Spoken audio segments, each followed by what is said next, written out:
I think Richard, we are misguided. Misguided in the sense that we don't realize these youth, that we think they are children. Many of us became leaders at their age. I became a member of parliament at the age of 31. The boy who was killed the other day, Albert Ojang, is 31. So they are not children. They are people's children, but they are not young, not to get a chance to lead. I always believe that even those of us in the opposition, we must be cognizant of the fact that those who are 65 and above, they are only 3% of the population of Kenya. Majority of these people that you are calling them children are people who are supposed to be in managerial positions, but they did not get a chance to get into an office after college. Ojang, somebody who trained in Kiswahili and religious studies. Should have been a teacher somewhere. Should have been teaching for the last 4 years. And by now should be able to elevate himself to another position, either of elective leadership or to be chosen as a senior person within the realm of education ministry. So, but you see, the fact that we've not allowed them to blossom and to reach full potential does not mean that they are children. So what do you make of Oburu Odinga still clinging on to be the youth league leader? He's laughable, but I wish him well because he's an old man, he's my senior in terms of age, and also a good person, except that when you get into a bad system, you become a bad person. Otherwise, Oburu Odinga is a very nice guy. But time is ripe for him to pass on the baton to people like now Nerima Wako Crystal. Yeah. To be the real youth leaders. So that you are able to see. You know, when Nyerere retired at the age of 63, he appointed a new cabinet comprising 50% of individuals under 40. And the philosophy behind it is said, I want to hand over this country when I'm still strong, so that I can correct them where they may go wrong, because I made enough mistakes. For the last 24 years, I've been the president of Tanzania. And I would want to see 1 or 2 regimes that have succeeded me doing well, because it is by those who succeeded you doing well that you can determine how well you did. One thing that is very clear is that the country has resolved that President Ruto will be one-term president unless he does a comeback. And the message that has been generated by the People's Loyal Opposition seems to be resonating very well with the people. And this therefore means that we are talking their language. And according to the Honorable Rigathi Gachagua, tunasikiza ground.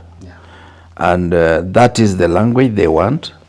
And when we talk of cousins, we are not saying people who are related by blood.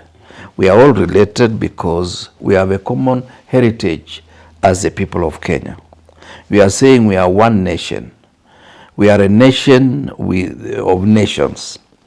And these nations are related in a way that that heritage that we shared from colonial history, 1895 up to now, is a nation that we must fortify the institutions that hold us together so as to be able to improve on areas where issues of productivity are involved, instead of amplifying the issue of tribe. William Ruto must realize that one day he will not only be a former president, but the late president of the Republic of Kenya. How does he want himself to be remembered? Does he want to be remembered that he's the guy who brutalized our children, who allowed our children to be maimed, to be destroyed, to be harassed, to be assaulted physically, mentally, and even sexually? This is a situation that the president must have his Damascus moment and realize that the day of reckoning is sooner than later.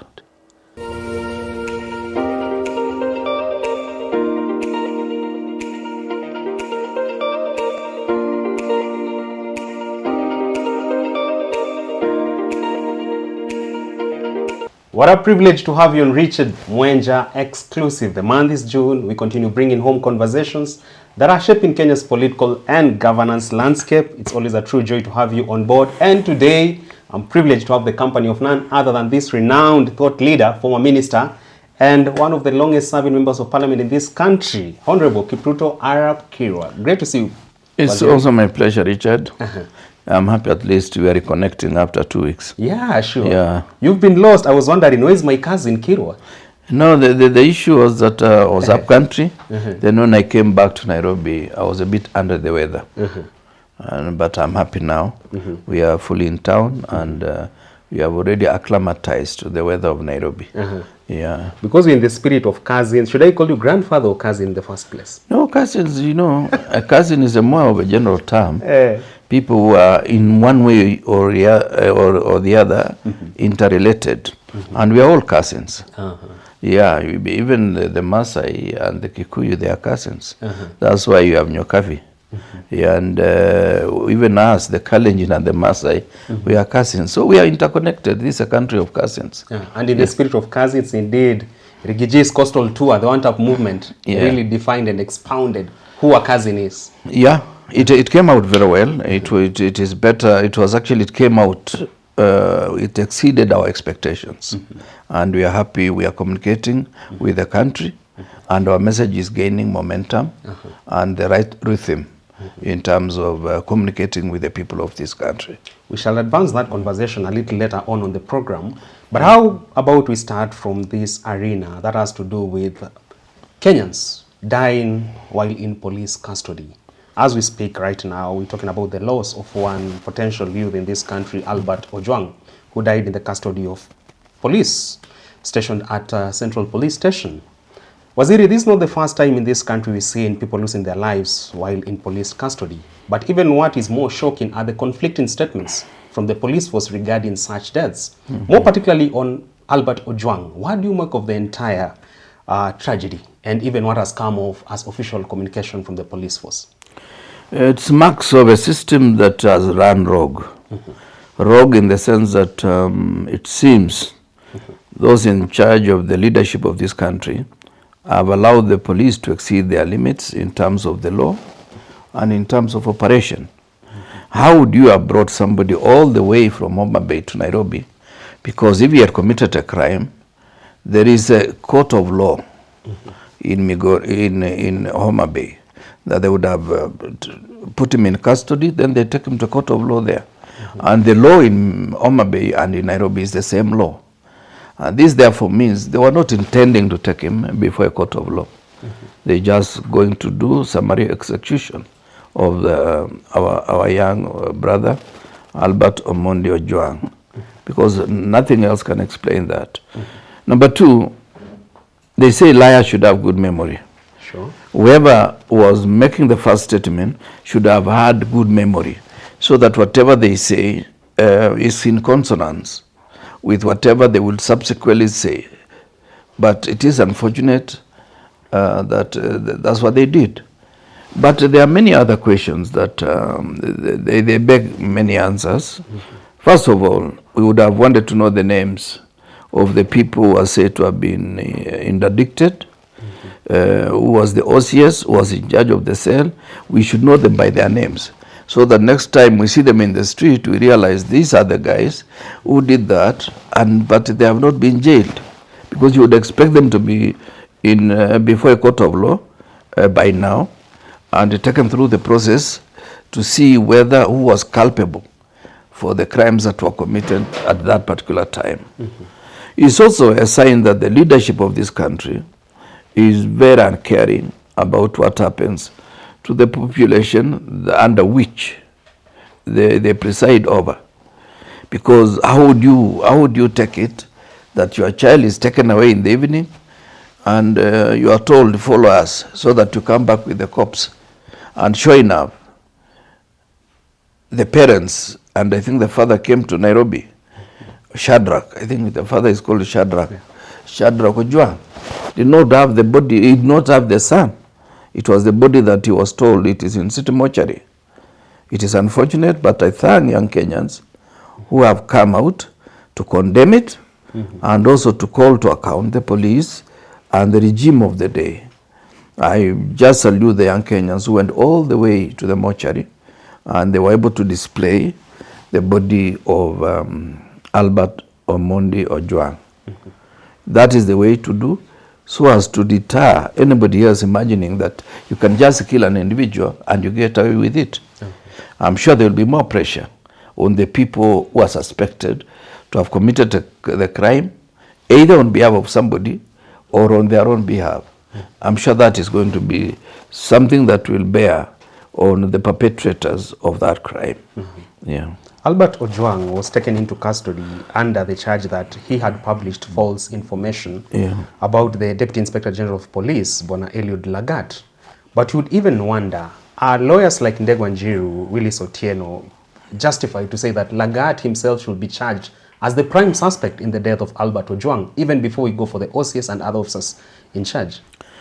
Yes, up to now, you remember in law, they say who was mostly responsible for the happening, because at times you may kill somebody when you don't have intentions. That's what they call manslaughter. And at times you may find yourself you've been given orders which are, in your opinion, may be lawful. But the issue is that the court or any justice system checks who is the person responsible for whatever will have happened at that time. So Eliud Lagat must assist us with the information that who is the person who ordered for the killing of Albert Ojwang. If it is not he, then we know who else would have gotten involved and why. And if the answer is not clear, he has to carry the burden until he gives us the alternative person. Gen Zs who survived the bullets from the police last year when they took to the streets to call for accountability from this government are yet to even be furnished with the names of officers who shot their brothers on the streets and sisters. Now we're seeing Albert Ojwang losing his lives under police custody. Are we speaking into an issue of there being a big man syndrome even within our institutions of government, that I'm going to take orders from above and that person is going to protect me because he also is enjoying some sort of super immunity? What is very clear is that we have what we call institutional morass. Institutional morass in the sense that all institutions are no longer responding to the basic laws they are supposed to safeguard, and also the basic procedure they are supposed to follow whenever they are taking any action that they ought to take. This therefore means people have taken law into their own hands, and with that comes the breakdown of law and order. And if we are not careful, we are likely to lose this country to anarchy, because the only way you can bring order is when everybody feels safe. And when you get into a police custody, it should be the safest place. If you are not sure and you are somewhere within the country and you are not sure where you are, the safest place should be a police station that you can get there and given some kind of safe custody for 24 hours. The following day, you are able to move around your business.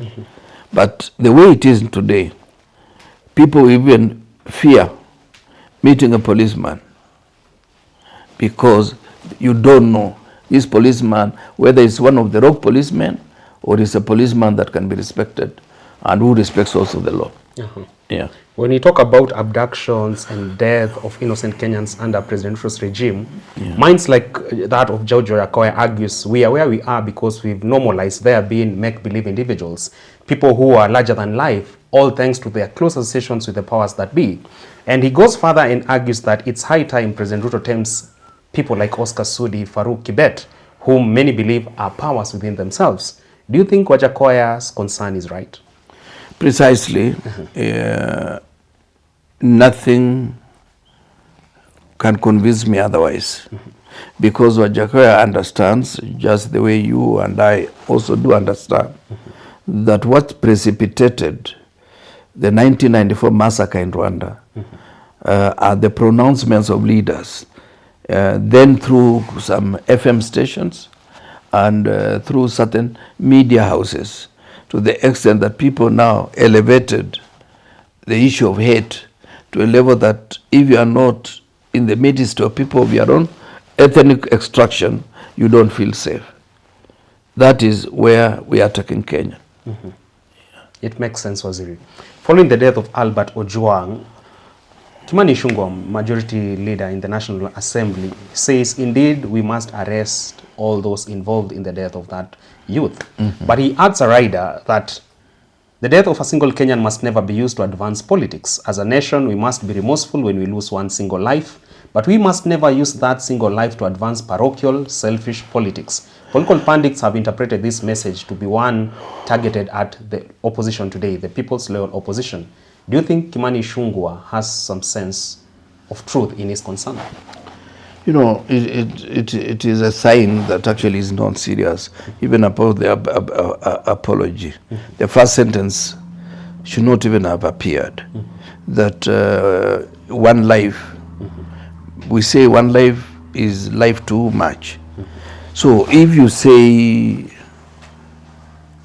by you accepting to be condemned for doing the wrong thing, you are saying you are at the same time telling us that it is not just enough for you to condemn us just because we have killed, because now you are making it political. And yet we are not saying it is not about politics.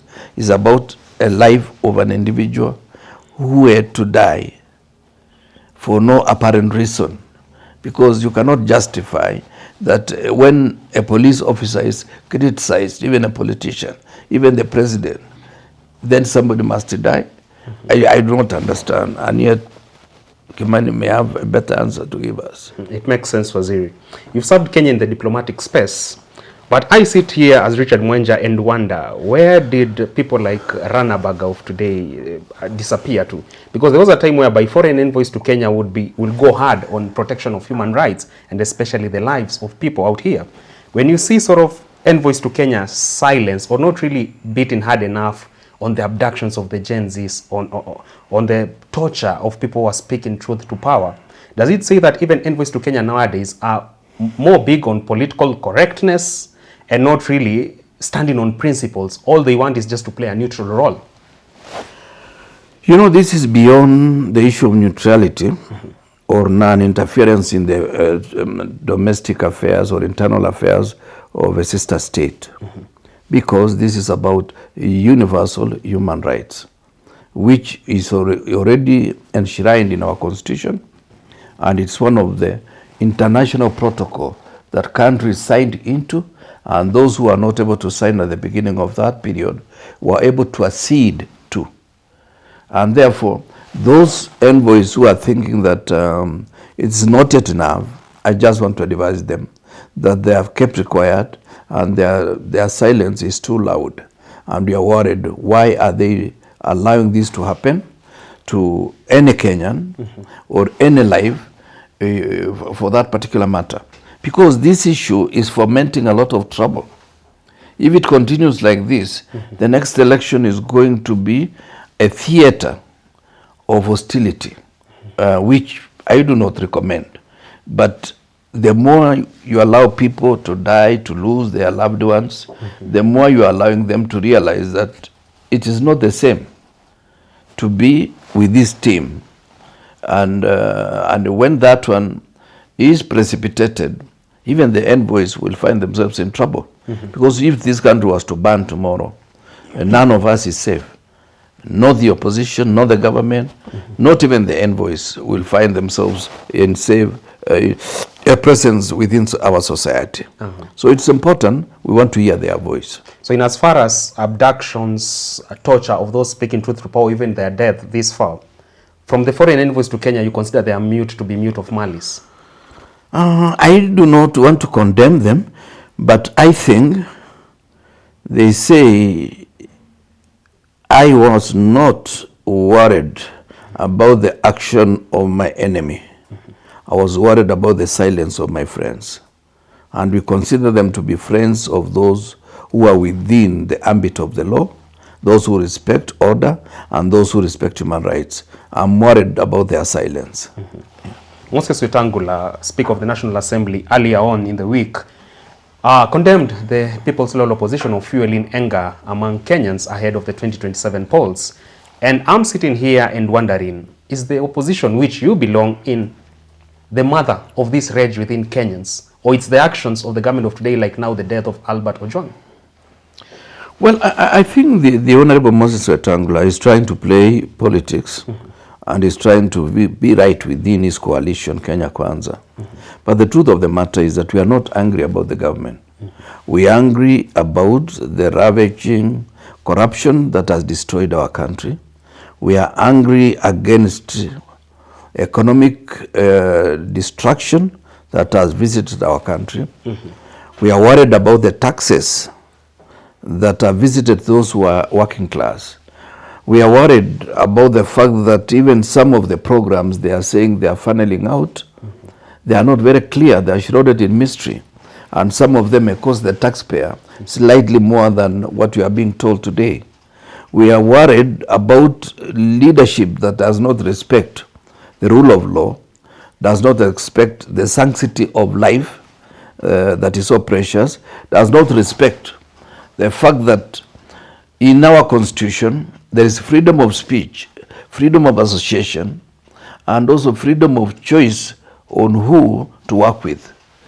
So when we get into that level, we are right to be annoyed, not with the regime, but we are annoyed with the fact that that is what is happening, and the current regime is supporting that kind of lowly kind of activity. So if the Honorable Wetangula is not aware, I have now made him aware that we are not annoyed about President William Ruto. We are annoyed about the fact that the president has allowed individuals who don't merit any position in society to run the show when they at least know how the show should be run. So, Waziri, you are a senior citizen, and when you see a leader out here rising against the youth for speaking truth to power, would you say that is just a show of fear dressed in power in the first place? I think, Richard, we are misguided. Misguided in the sense that we don't realize these youth, that we think they are children. Many of us became leaders at their age. I became a member of parliament at the age of 31. The boy who was killed the other day, Albert Ojang, is 31. So they are not children. They are people's children, but they are not young, not to get a chance to lead. I always believe that even those of us in the opposition, we must be cognizant of the fact that those who are 65 and above, they are only 3% of the population of Kenya. Majority of these people that you are calling them children are people who are supposed to be in managerial positions, but they did not get a chance to get into an office after college. Ojang, somebody who trained in Kiswahili and religious studies, should have been a teacher somewhere. Should have been teaching for the last 4 years. And by now should be able to elevate himself to another position, either of elective leadership or to be chosen as a senior person within the realm of education ministry. So, but you see, the fact that we've not allowed them to blossom and to reach full potential does not mean that they are children. Some of the individuals today who are in leadership became members of parliament at the age of 30, 32, 33. And some of the, as I've told you, Kenyatta's ministers, some of them became ministers at the age of 29. Like 29? The late Zachary Onyonka. He be the father of Richard Onyonka. A full minister? A full minister. At the age of 29, having completed his education in America, came back with PhD, ran for a seat in parliament. He won against a sitting member of parliament. Kenyatta appointed him a minister. So, the former MP, I think, for Kitui, Daniel Mutinda, Daniel Musyoka Mutinda, became a minister at the age of 32. So it's not fair to say that this Gen Z, we cannot give them a chance because they want overnight success, microwave success, and primitive accumulation of wealth. No, that's what they're after. And our major role is to midwife the process. Allow them the potential to lead, but tell them this is a dangerous position. If you run it well, you will succeed. If you mess it, you will destroy yourself and the future of your family and your children. So, allow them. The Honorable Henry Koske became also a minister at the age of 31 in Moi's regime. I think the Honorable Kalonzo became a deputy speaker, I think at the age of 32, 33. Does that inform why you recommend minds like Crystal Asige, the senator, or minds like Nerima Wako to even take up higher positions in this country because you find them to be suited for them? These are people given a chance, they can lead this country very well. They still got the energy. When I was 31, 32, I would wake up at 5 o'clock. By 9 o'clock, I've come from Kitale, driven myself. By 9, 10, I'm already in parliament. After lunch, I go for mileage claims. By 3 o'clock, I leave for Kitale. By 7:30, I'm in Kitale. Today, I have to take almost a whole week. And at times, I have to postpone twice before I go to Kitale. And when I go to Kitale, it's the same. Because the body, the clock, the biological clock is ticking away. Because that is how many years ago? That's about 40 years ago. 40 years ago. When I could do that. Come and go back to Kitale. So what do you make of Oburu Odinga still clinging on to be the youth league leader? He's laughable, but I wish him well because he's an old man. He's my senior in terms of age, and also a good person. Except that when you get into a bad system, you become a bad person. Otherwise, Oburu Odinga is a very nice guy. But time is ripe for him to pass on the baton to people like now Nerima Wako, Crystal. Yeah. To be the real youth leaders. So that you are able to see. You know, when Nyerere retired at the age of 63, he appointed a new cabinet comprising 50% of individuals under 40. And the philosophy behind it is said, I want to hand over this country when I'm still strong, so that I can correct them where they may go wrong, because I made enough mistakes. For the last 24 years, I've been the president of Tanzania. And I would want to see 1 or 2 regimes that have succeeded me doing well, because it is by those who succeeded you doing well that you can determine how well you did. Sure. So basically, I should not just be succeeded when I'm dead. I should be succeeded when I'm still strong, I'm still able to see the mistakes you are making, and make sure that I tell you, okay, Richard, whatever you are doing is a mistake, you are making is a mistake. Please change tact. Otherwise, you run the risk of destroying your future career in politics. Would you say the same to Museveni if he was seated across this table today? I'll tell him, because I admire him. I like his intellect, I like his courage, I like his focus. But I think he has overstayed his invitation. He has overstayed? His invitation. Because, you know, a chance to lead is a unique opportunity God gives you. Because there are many people who are good. But at times God sees in you a certain potential that he feels, this is the person who can change, who can assist my people to move from one point to the other. But if you overstay, you end up repeating whatever you've been doing, and therefore there is no innovation, there is no new idea, because you are used to mark timing.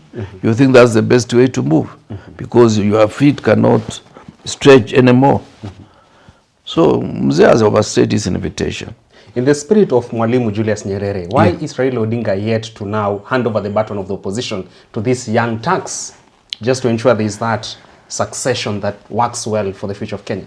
Well, I don't want to blame Raila Odinga. I want to imagine Raila Odinga did not fully blossom. It is like a flower that never reached maturity. It withered before it opened. The cause of the withering? The cause of the withering possibly is his impatience. He stayed out of government in the year 2007, 2013, and said, okay, I believe you've stolen the votes, but I will be loyal opposition. 2013 would have come in as a serious president, but now you are accepted, you accuse somebody that he has stolen the votes, then you partake on the stolen goods. You're already a thief, just like the person you first accused of theft. Had he stayed out of power for those 5 years, Raila would be now a former president. A former president? A former president. He would have won. But his allies are saying that as a country, we are looking towards prospects of Raila the sixth. Well, I don't know. I know Abdullahi Wade won at the age of 81 in Senegal. But Senegal and Kenya are two different countries, one in the north, one in the east coast of Africa.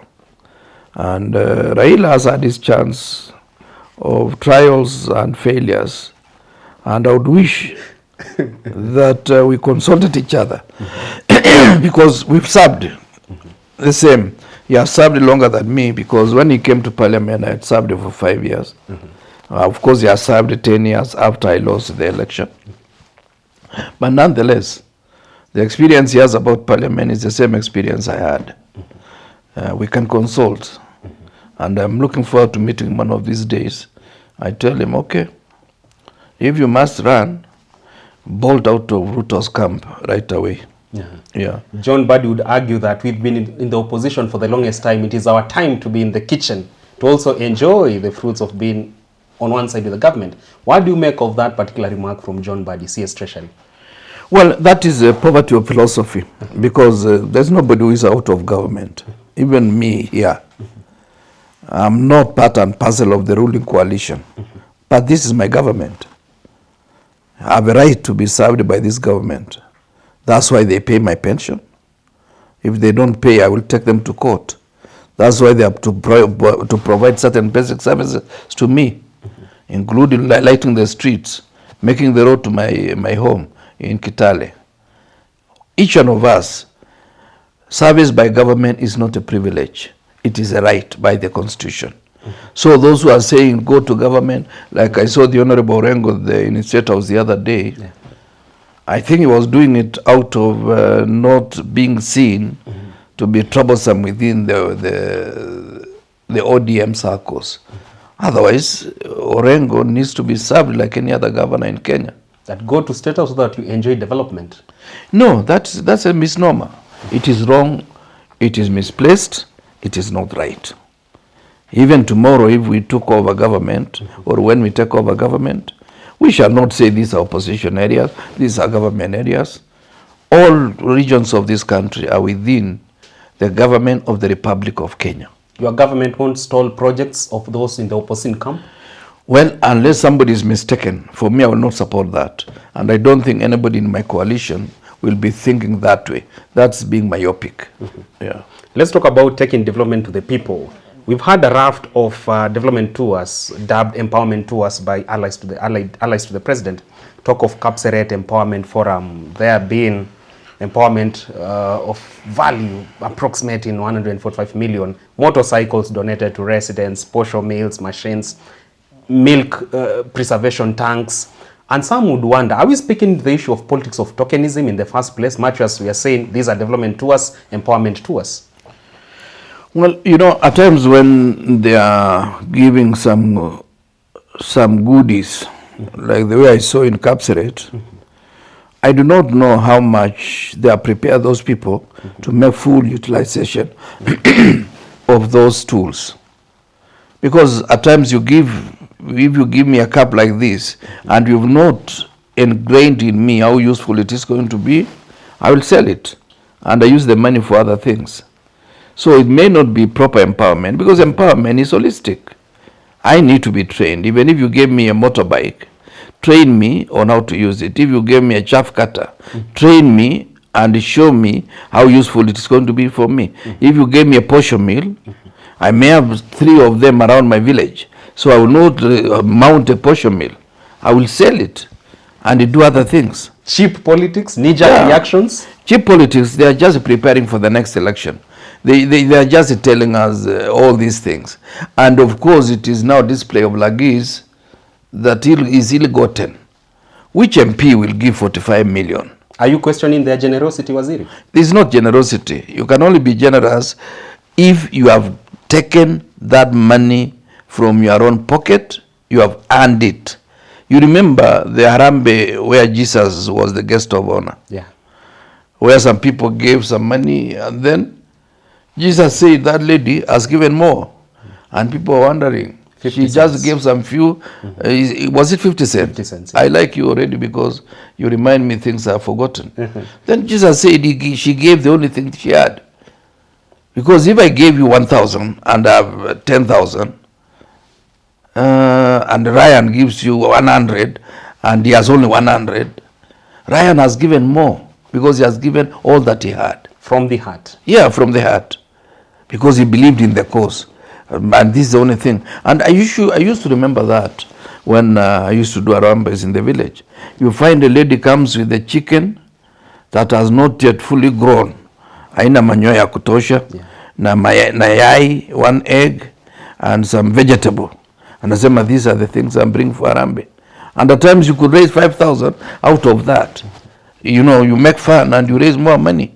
So that lady has raised more money because you can see possibly the chicken that he has taken the egg from is the mother of the chicken that is not yet fully grown. And possibly there were 7, but the 6 of them have been eaten by the mwewe. So the only one that is left, ameleta.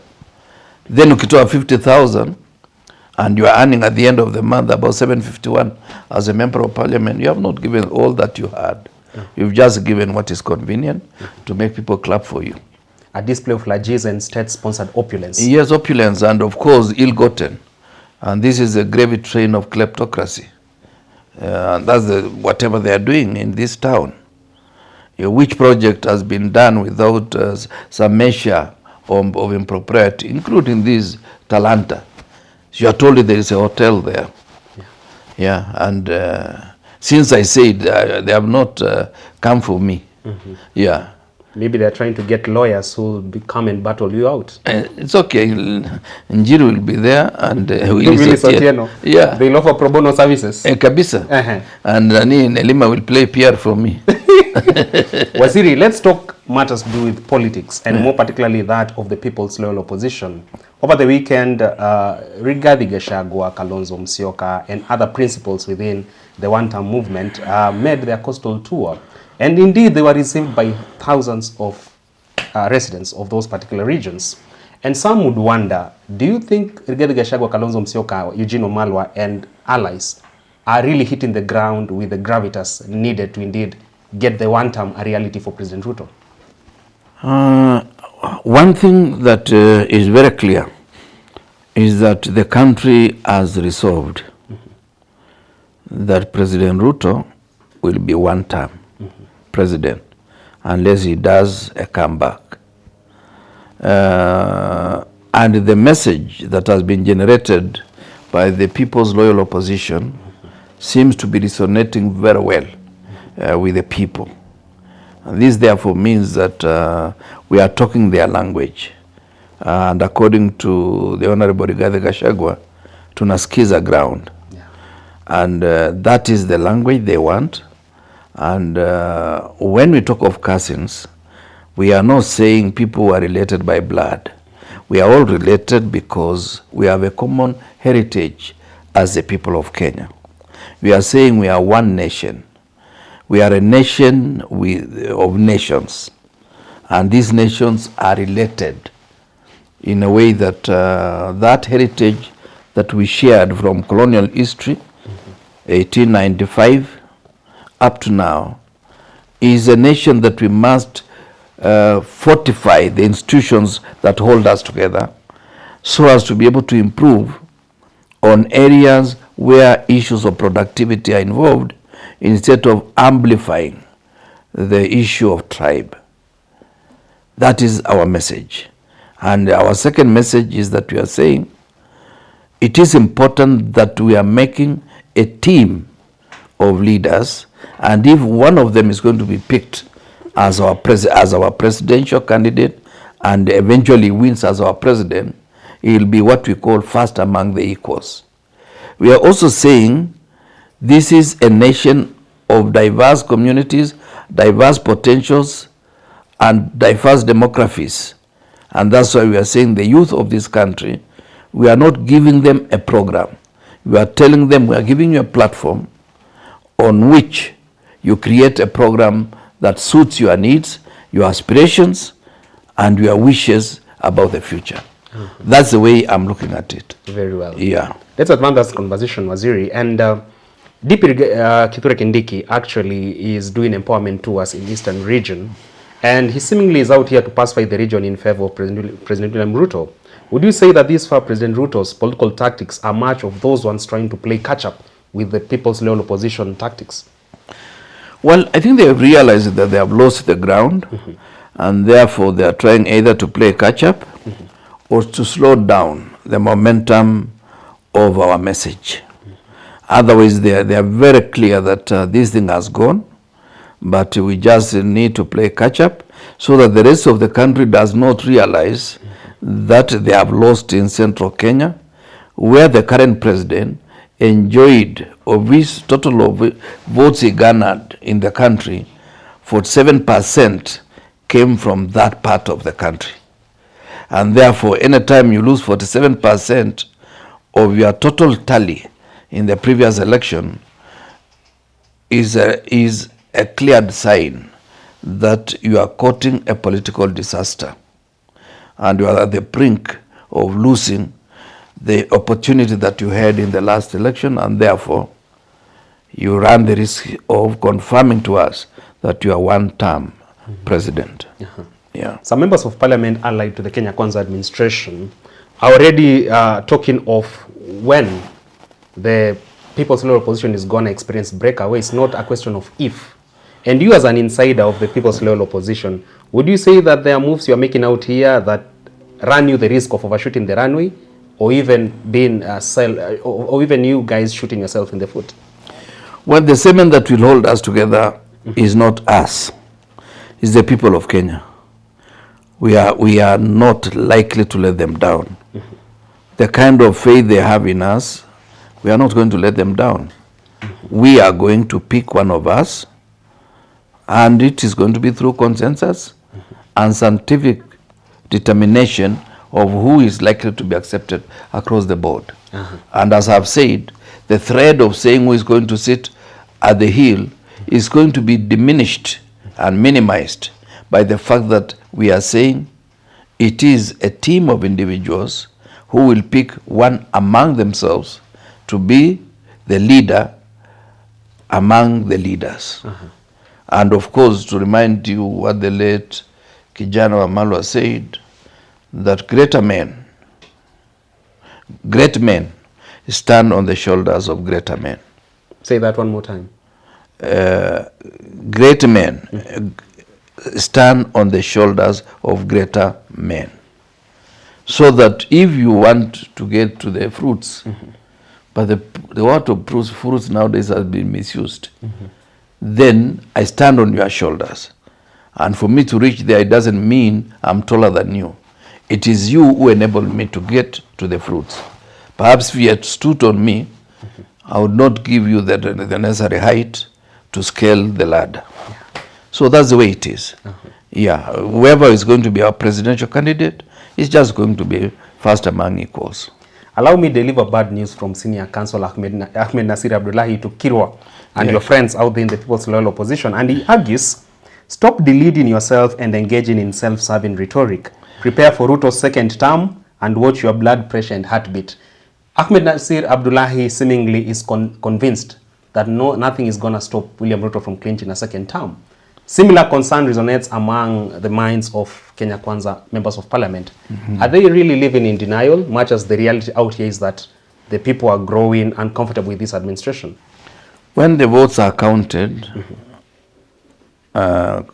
And collated, mm-hmm. announced, Herman Nasir may not tweet for 1 month. That is the lay of the land. That's the way it is. Unless William Ruto is going to be more believable is going to be more truthful and is going to scale down the spate of corruption in his regime. Otherwise, the die has been cast. To dispel rumors or fears of him not being a believable person, President Ruto last week told the Kenyan youth that don't be deceived by the opposition. I have a plan for you, and one of those plans is to create job opportunities for you outside the borders of Kenya. And in the fullness of time, the future is going to be bright for you. Do you think the president is going to now woo the Kenyan youth with this new pledge? Well, he's been creating jobs outside the borders of this country. How has he been creating?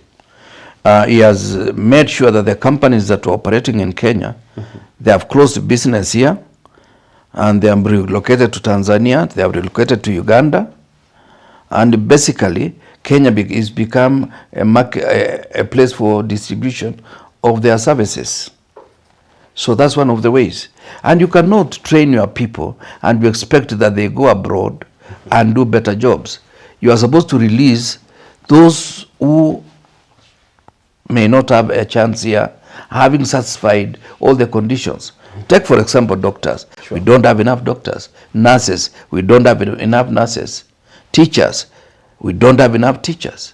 And yet there are so many unemployed Kenyans who could do that. So this issue of creating jobs outside the borders of Kenya, why are you proud of that?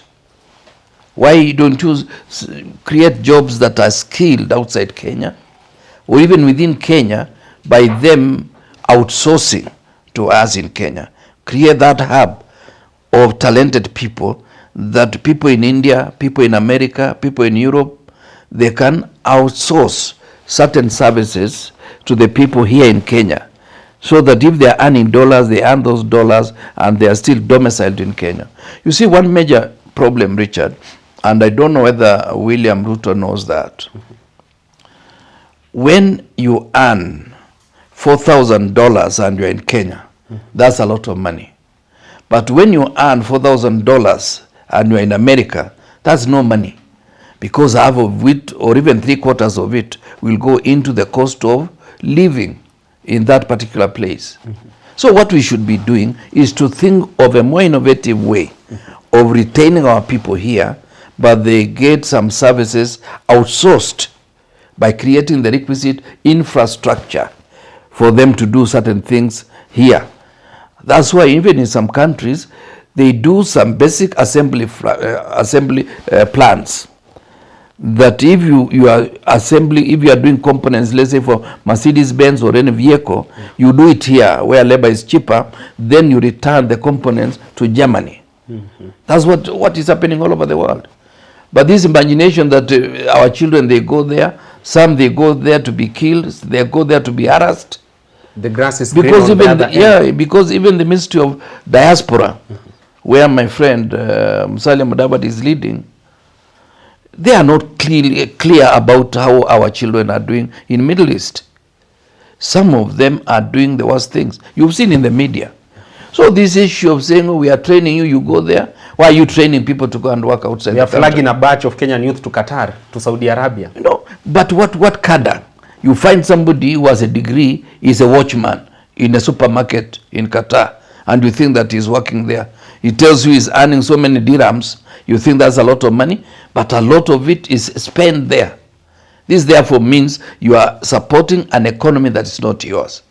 I don't know. I don't understand whether the economists around William Ruto tell him the truth.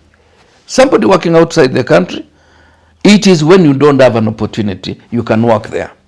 But even for me, when I was in Ethiopia, I was earning an equivalent of 1.3 million shillings today. But if I was domiciled here, because that money goes to another economy. By the time you come home, because it was about $10,000, you are lucky if you bring $5,000 home. And therefore it means the money that was coming to Kenya was half of what I was earning in Ethiopia. Sure. This therefore means if I had that job and I was domiciled in Kenya, the whole $10,000, even if it is not mine, I would spend it here. Because I was running another house there which I was paying about $2,000, and I have a home here, which I would have used if I was here in Kenya. So the $2,000 I was spending on housing, some dollars I was spending on electricity, food, and so forth, I would not have had to spend in Ethiopia. I would have had to spend here in Kenya.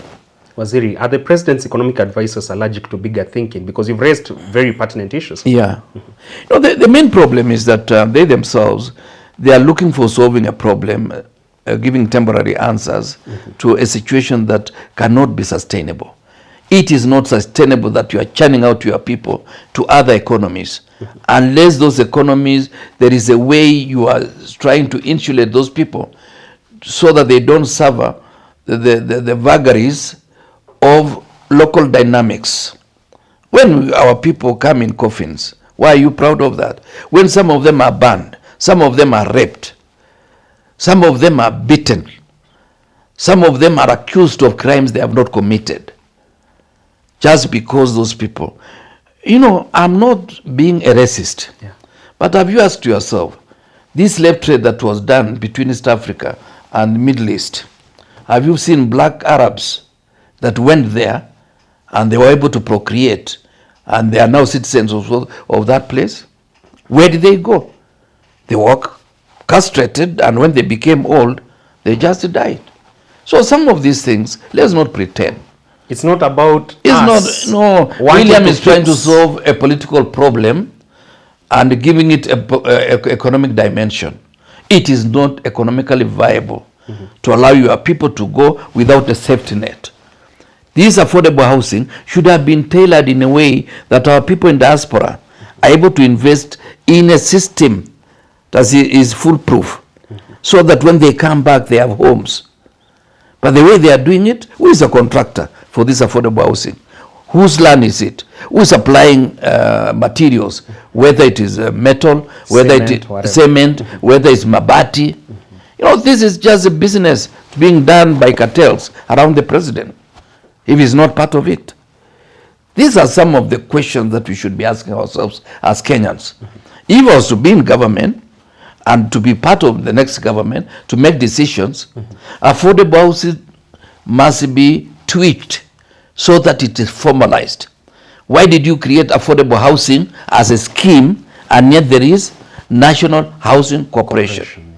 There used to be a program called Site and Service. Even if when you go to Kitale, Site and Service was there, where infrastructure is laid, water, electricity, and a place where you can build a house. Then you take a loan and build a house of your choice, within the parameters as defined. Is this government creating a mess, pretending to solve it, just so to achieve political mileage? Yeah, that's it. They create institutions where they want to preside over and destroy. What was the problem with NHIF? By calling it SHA, did you solve anything? Why do you leave the people in National Housing Corporation? They are working, and they are not part of this affordable housing. Why didn't they midwife it through National Housing? You create a separate system that allows you to eat through the window. These are issues Kenyans must be alive with too. So when William tells us we don't have a program, our program is one: remove bad manners by removing him from town. That one term is not an agenda. It's not. Offer solutions at the opposition. How can we offer solutions for him to implement? He has no capacity to implement our solutions. No capacity to listen to your solutions? Has he listened to anybody? Does he listen to even his ministers? Haven't I told you? Kibaki called me 3 times in 5 years when I was his minister. Only 3 times? 3 times. Minister for Agriculture, a crucial document? Yeah, 3 times. It is I who used to look for him when I want to brief him on an issue. But this one calls almost, you can even call a junior officer, because there is a check that is supposed to be pushed for it to be paid by the procurement officer. A one-man show? One-man show. Dictatorship. Micromanaging. So if Waziri Kiro today was the Labour CS, you wouldn't be looking at this need for us to get diaspora remittance as a country to fix our revenue deficit as the treasury. What is the condition of those children wherever they are? That should be my primary responsibility. Are they safe?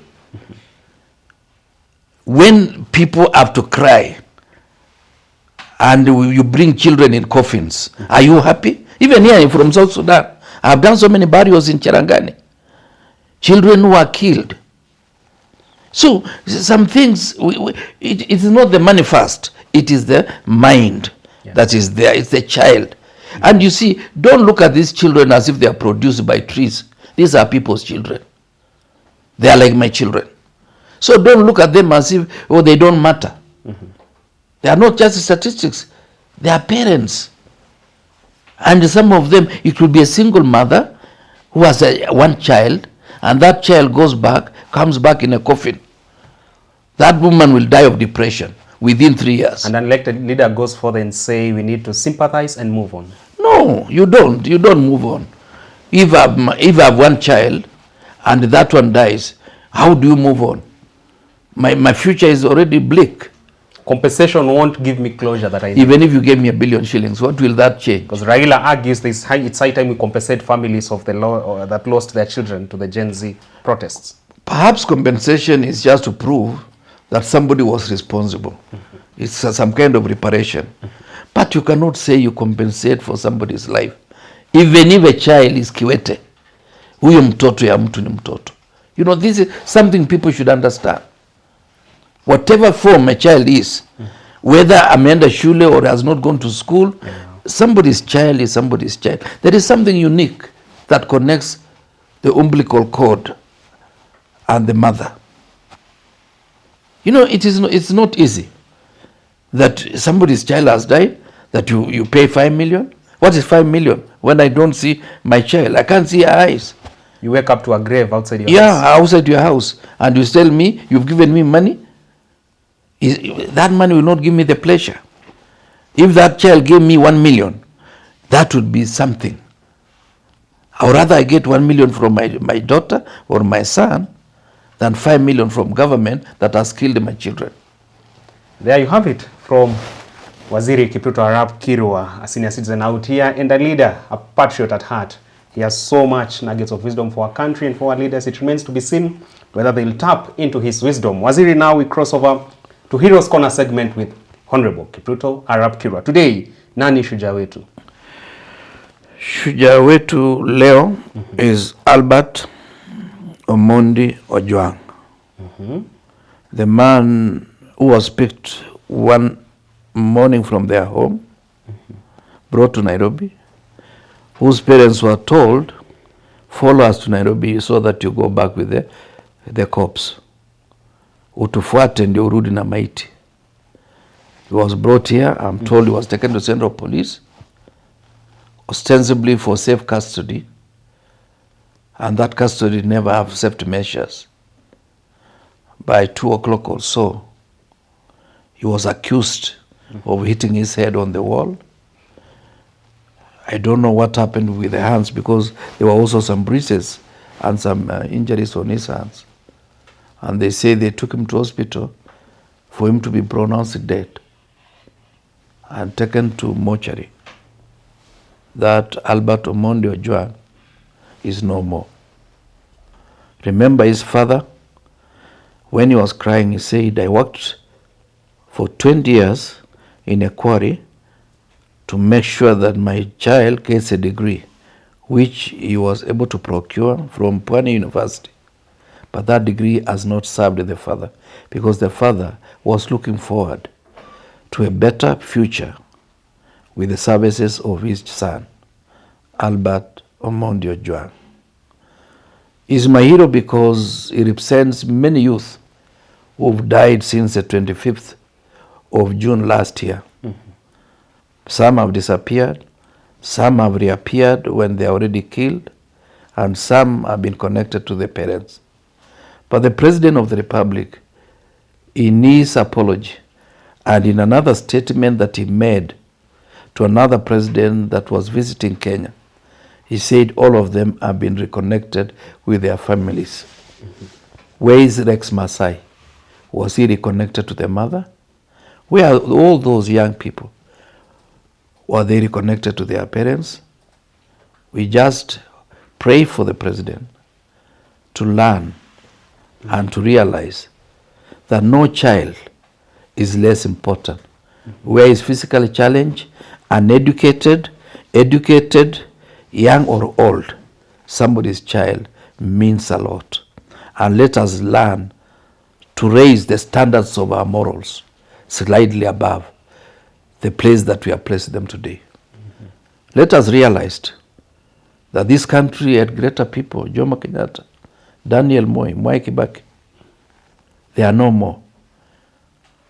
East Africa had people like Milton Obote, Mwalimu Julius Kambarage Nyerere. William Ruto must realize that one day he will not only be a former president, but the late president of the Republic of Kenya. How does he want himself to be remembered? Does he want to be remembered that is the guy who brutalized our children, who allowed our children to be maimed, to be destroyed, to be harassed, to be assaulted physically, mentally, and even sexually? This is a situation that the president must have his Damascus moment and realize that the day of reckoning is sooner than later. Thank you. There you have it. From Waziri Kipchumba Arap Kirwa, our hero for the day being none other than the late Albert Ojang. We pray that God comforts his family and that his soul rests in eternal peace, right? Yeah, thank you. All right, and we really pray that justice will prevail for the family in the fullness of time. Until we get to do this again on Richard Mwenja exclusive, do enjoy the rest of your viewing. This has been such an emotional show even for me to execute, Waziri. Thank you. But I thank you for really giving even the family some sense of comfort and hope, and also the nation. Yeah. And really calling out the mess in our government. Yeah. We wait to see you next week. Majaliwa, thank you so much for your input. Asante. All right.